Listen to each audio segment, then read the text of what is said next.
Resistance and சப்போர்ட்டோட break அவுட்ஸை வச்சு மார்க்கெட்டில் நல்ல ஒரு ப்ரைஸ் ஆக்ஷன் நம்மளால் யூஸ் பண்ண முடியும். அண்ட் அந்த பிரேக் அவுட்ஸை வச்சு நல்ல ஒரு ப்ராஃபிட்டபிளான ட்ரேடும் நம்மளால் பிளேஸ் பண்ண முடியும். ஓகேவா? ரெசிஸ்டன்ஸ் அப்படின்னா இது வரைக்கும் அப் ட்ரெண்டில் போயிட்டு இருந்த ஒரு மார்க்கெட் ஒரு ப்ரைஸ் ஆக்ஷனோட சேஞ்சிங்னால அகைன் ஒரு டவுன் ட்ரெண்ட் கொடுக்குது இல்லையா?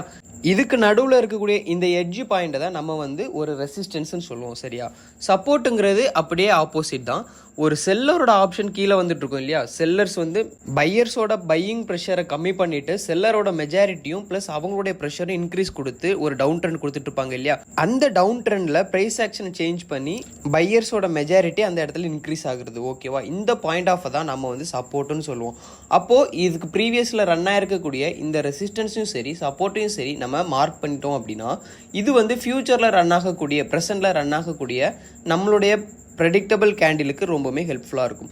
ஸோ இதோட பிரேக் அவுட்ஸ் எல்லாத்துலேயுமே மார்க்கெட் வந்து ஒரு ரிவர்சல் கொடுக்கும். ஏன் அப்படின்னா ப்ரீவியஸில் நடந்திருக்கக்கூடிய இந்த ஒரு பர்டிகுலரான ப்ரைஸ் ஆக்ஷன், அதாவது செல்லரை கம்ப்ளீட் பண்ணிவிட்டு பையர் வந்தது, பையரோட ப்ரெஷரை அதாவது ப்ரைஸ் ஆக்ஷனை சேஞ்ச் பண்ணி செல்லர்ஸ் அகைன் மார்க்கெட்டில் வந்தது. இந்த விஷயங்களுக்கு மார்க்கெட் கண்டிப்பாக ஒரு ரிவர்சல் கொடுக்கும். இதில் ரிஜெக்ஷன் ட்ரேடிங்கும் எடுக்கலாம். சரியா?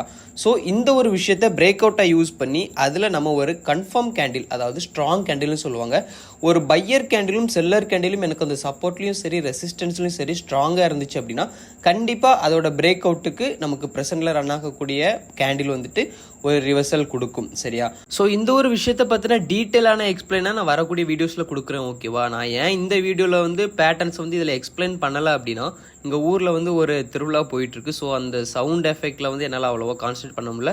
ஸோ கிடைச்ச டைமில் வந்து நான் இந்த ஒரு வீடியோக்கு மட்டும் இந்த ஒரு பர்டிகுலரான விஷயத்தை எக்ஸ்பிளைன் பண்ணியிருக்கேன். இப்போ இது பார்த்தாலே உங்களுக்கு தெரியும். ஓகேவா? நான் சொல்கிற விஷயங்களை நீங்கள் இதில் மேட்ச் பண்ணிங்க அப்படின்னாலே உங்களுக்கு நான் எடுத்த ட்ரேட் ஏன் எடுத்தேன், எப்படி எடுத்திருக்கேன், எந்த ஒரு விஷயத்துக்காக நம்ம இதில் எடுத்திருக்கோங்கிறது உங்களுக்கு புரியும்.